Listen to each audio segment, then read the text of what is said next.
All right, hey guys, welcome back. It's Mr. Wood again.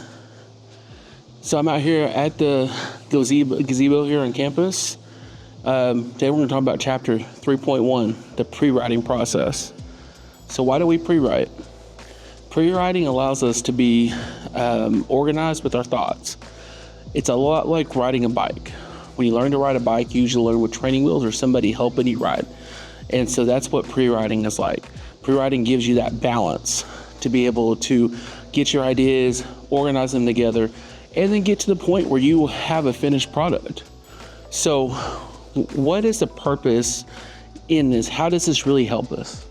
It allows us to really sit there and start running through our ideas about what's good, what's bad, what works, what doesn't work.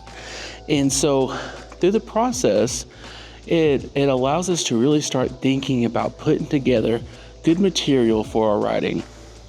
So when we pre-write, we have a couple different structures that we can use. I'm gonna grab my phone here real quick. And so when we pre-write, there's a couple different ways we do it. One of the most common ways that we've heard is brainstorming. Everybody's heard about brainstorming. Brainstorming is where we can get a lot of ideas and just try to really put them together.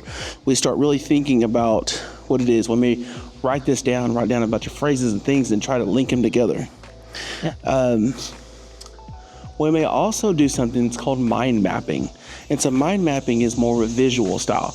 And so if you reference back to the PowerPoints, that'll be in D2L, you'll be able to see what mind mapping looks like. You take your overall topic and you kind of map out lines to the next subject, which means, so you maybe the PowerPoint's going to reference friends.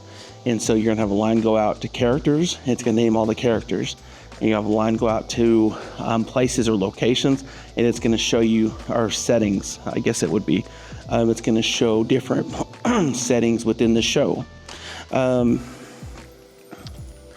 Free writing may be also a good option. Free writing is something that's much less structured.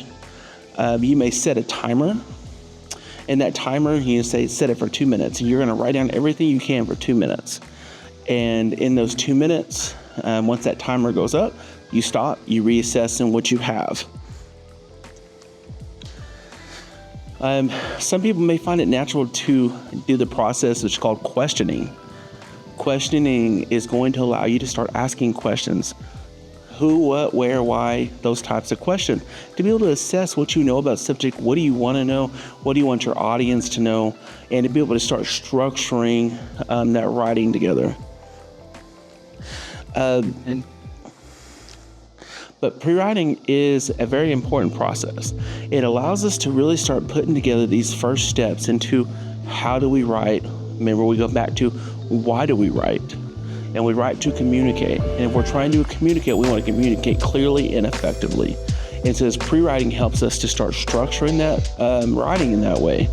It allows us to start putting the pieces that are necessary together. So as we transition out of this one to 3.2 will have us start going into the drafting process. And so we're going to talk about in 3.2, we're going to talk about how to take our pre-writing material and put it into an actual draft of our paper. And we'll walk through these stages as we go through. So this is the very first stage in the writing process. And we'll just continue to move through that. Once again, if you have any questions, reach out to me and I'll be happy to help you.